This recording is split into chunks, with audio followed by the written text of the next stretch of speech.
வணக்கம். உங்கள் அனைவரையும் கமலதாரா யூடியூப் சேனலுக்கு அன்புடன் வரவேற்கின்றேன். இன்னைக்கு நான் உங்ககிட்ட ஒரு தேவையான விஷயம், நல்ல விஷயத்தை பகிர்ந்துக்க போகிறேன். என்ன அப்படின்னா, பாசிட்டிவிட்டி நெகட்டிவிட்டி அப்படின்னு ரெண்டு விஷயங்கள் தான். ஒன்று பாசிட்டிவிட்டி, இல்லை நெகட்டிவிட்டி. ரெண்டு விஷயங்கள் தான் நம்ம எல்லா விஷயங்களுமே இருக்கும். அப்படின்னா நம்ம சிலர் பேசும்போது எப்போ பார்த்தாலும் நெகட்டிவாக பேசுவாங்க. அதில் முடியாது, நடக்காது, கீழே விழுந்துருவ, இந்த மாதிரிலாம் சொல்லிக்கிட்டே இருப்பாங்க. அந்த மாதிரியான வார்த்தைகள் சொல்லவே கூடாது. இப்போ ததாஸ்துங்கிற தேவதை நம்ம என்ன சொன்னாலும் அப்படியே ஆகட்டும் அப்படியே ஆகட்டும்னு அப்படியே வாக்குப்பளிதம், அந்த பலிதத்தை கொடுக்கக்கூடிய தேவதை. அதனால் எப்பயுமே நெகட்டிவான விஷயங்களே பேசக்கூடாது. சில விஷயங்கள் சூட்சமமாக தான் சொல்லணும். இப்போ கடையில் போய் கேட்டிருக்கீங்களா?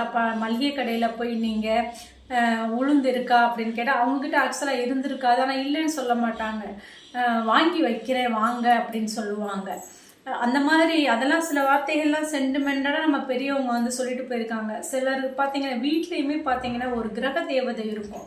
அந்த தேவதையை சந்தோஷப்படுத்தணும். எப்போ பார்த்தாலும் கூச்சலுமா அந்த வீட்டில் சண்டை சச்சரவுகள், ஒரு நிம்மதி இல்லாத தன்மையாக இருந்தால் அந்த கிரக தேவதையினுடைய மனசு ரொம்ப கஷ்டப்படும். எப்பயுமே கிரக தேவதையை நம்ம சந்தோஷமாக வச்சுக்கிட்டா அந்த கிரக தேவதை நம்மளை சந்தோஷமாக வச்சுப்பாங்க.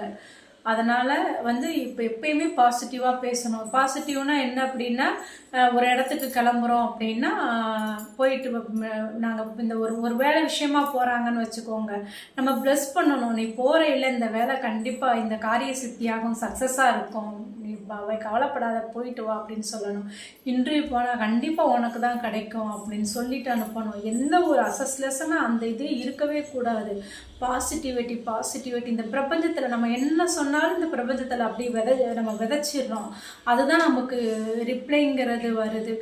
இப்போ நிறைய பேர் பார்த்தீங்கன்னா சீரியல் பார்க்குற வழக்கம் இருக்கும். சீரியலெல்லாம் பார்த்தீங்கன்னா அந்த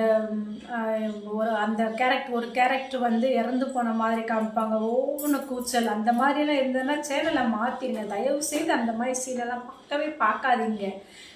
இது நிறைய பெரியவங்க சொல்கிறாங்க, இந்த மாதிரி விஷயங்கள்லாம் வீட்டில் ஓடவே விடக்கூடாது அப்படின்னு சொல்கிறாங்க. அதனால் நம்ம வீட்டில் பாசிட்டிவாக இருக்கிறது, நமக்கு பாசிட்டிவிட்டியாக நம்ம வீடை வச்சுக்கிறது நம்மக்கிட்ட தான் இருக்குது. நீங்கள் ஃப்ரீயாக இருந்தீங்கன்னா கூட பார்த்தீங்கன்னா நம்ம இந்த உள்ளங்கை வச்சு இந்த சுவர் எல்லாமே இப்படி வச்சு ராமநாமம் சொல்லலாம்.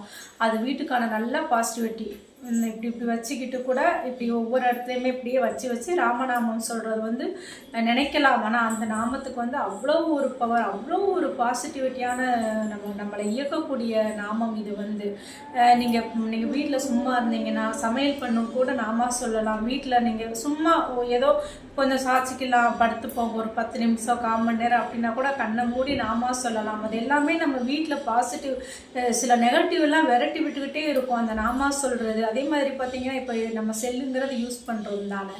செல்லுலெல்லாம் விஷ்ணு சஹஸ்ரநாமம், லலிதா சஹஸ்ரநாமம், புருஷ சுத்தம், இந்த மாதிரி விஷயங்கள்லாம், பாசுரங்கள், இந்த மாதிரி விஷயங்கள்லாம் ஓட விட்டுக்கிட்டே இருக்கணும். அதுவாட்டு ஓடிக்கிட்டே இருக்கட்டும். நம்ம நினைக்கலாம் அதுவாட்ட ஓடிக்கிட்டு இருக்கு அப்படின்னா, நம்ம வீட்டில் உள்ள கிரக தேவதை அதை எல்லாமே கேட்டுக்கிட்டு இருப்பாங்க. நல்ல நல்ல விஷயங்கள் நம்ம வீட்டில் பண்ணும்போது நம்மளை அறியாமலே நம்ம வீடு பாசிட்டிவிட்டியாக மாறி நமக்கும் ஒரு பாசிட்டிவிட்டி கிடைத்து நம்ம என்ன வேலை செஞ்சாலும் அதில் சக்ஸஸ்ஃபுல்லாக நம்ம அந்த பாசிட்டிவிட்டியானது நம்மளை சக்ஸஸ்ஃபுல்லாக ஆக்கும். அதனால் கண்டிப்பாக பாசிட்டிவாகவே பேசுவோம். எதுவுமே பாசிட்டிவ், இவ்வளவு கூட நெகட்டிவ் மனசுலே இருக்கக்கூடாது. வார்த்தைகளால் முடியாதுங்கிற வார்த்தையே இருக்கக்கூடாது. கண்டிப்பாக கடவுள் நம்ம கூட இருக்கிறார், அதனால் கண்டிப்பாக நம்ம ஜெயிப்போம் அப்படிங்கிற ஒரு மனோநிலையில் இருக்கணும். இந்த பாசிட்டிவிட்டியை பற்றி உங்ககிட்ட பகிர்ந்துக்கிட்டதில் அடியேன் ரொம்ப சந்தோஷப்படுறேன். இந்த கமலதாரா யூடியூப் சேனலை சப்ஸ்கிரைப் பண்ணுங்கள், லைக் பண்ணுங்கள், ஷேர் பண்ணுங்கள். மீண்டும் ஒரு பதிவில் உங்களை சந்திக்கிறேன். நன்றி.